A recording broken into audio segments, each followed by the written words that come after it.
यीशु मसीह का प्यार। परमेश्वर के धन्य नाम की महिमा हो। प्रभात मनन के सत्र 1496 में आप सभी का बहुत ही विनम्रता के साथ स्वागत करता हूं। आइए आज का मनन के लिए हम पढ़ते हैं 2 तीमुथियुस अध्याय 2 पद 13। यदि हम अविश्वासी भी हो तो भी वह विश्वास योग्य बना रहता है, क्योंकि वह आप अपना इनकार नहीं कर सकता।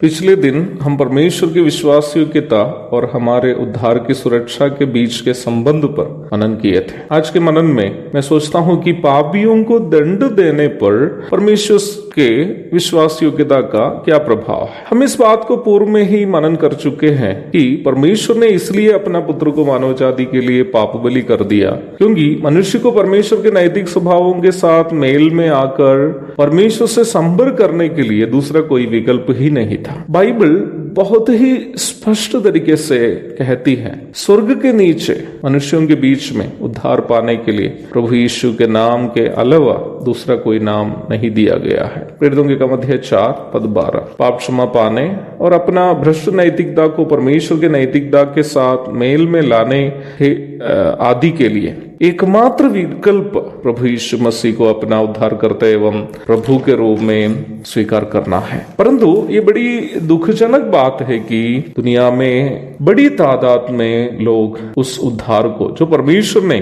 प्रभु यीशु मसीह के द्वारा मुफ्त में उपलब्ध कराया, नजरअंदाज करके अपने ही समझ के अनुसार परमेश्वर को प्रसन्न करने की कोशिश कर रहे हैं। जबकि सच्चाई यह है कि प्रभु यीशु मसीह का इनकार करके अन्य किसी भी माध्यम से मनुष्य परमेश्वर को प्रसन्न नहीं कर सकता। इसलिए ही मनुष्य को उद्धार देने हेतु परमेश्वर के द्वारा तैयार की गई इस योजना का तिरस्कार करना परमेश्वर के खिलाफ मनुष्य के द्वारा करने लायक सबसे बड़ा पाप है। इब्रानी 10:29 में हम इस प्रकार पढ़ते हैं, तो सोच लो वह कितने और भी भारी दंड के योग्य ठहरेगा जिसने परमेश्वर के पुत्र को पांवों से रौंदा और वाचा के लहू को जिसके द्वारा वह पवित्र ठहरा गया था अपवित्र जाना है और अनुग्रह के आत्मा का अपमान किया। बाइबल यह बात स्पष्ट करती है कि वर्तमानकालीन जीवन में यीशु मसीह के द्वारा उपलब्ध कराया गया उद्धार का तिरस्कार जो भी करता है उसके ऊपर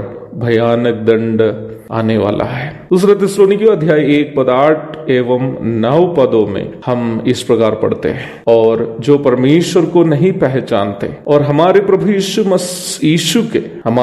यीशु के सुसमाचार को नहीं मानते उनसे पलटा लेगा। वे प्रभु के सामने से और उसकी शक्ति के तेज से दूर होकर अनंत विनाश का दंड पाएंगे। अवश्य याद रखने की बात यह है कि परमेश्वर के द्वारा रखी गई व्यवस्था का इनकार करने वालों को दंड देना परमेश्वर अपना न्याय करने का स्वभाव के साथ करने वाला विश्वास योग्यता है, क्योंकि एक न्यायाधीश की जिम्मेदारी न केवल बेकसूर को छुड़ाना है बल्कि अपराधी को दंड भी देना है। इसलिए परमेश्वर का विश्वास योग्यता इस बात को भी सुनिश्चित करता है कि यदि कोई प्रभु यीशु का इनकार करके पाप में ही जीवन बिताएंगे तो उन पर दंड की आज्ञा अवश्य होगी। इसलिए ही मुझे सुनने वाले मित्रों में कोई आज तक यीशु मसीह को अपना उद्धारकर्ता एवं प्रभु के रूप में ग्रहण नहीं किया हो, पाप क्षमा नहीं पाया हो, वक्त नहीं गवाइए प्यारो,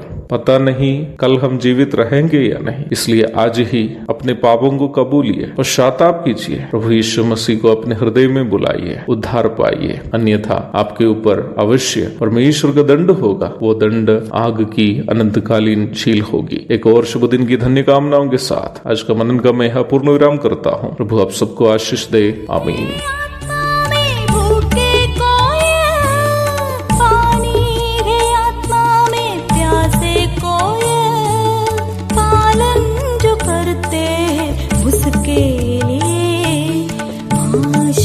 पाने का साधन है ये वचन, प्यारा वचन ईशो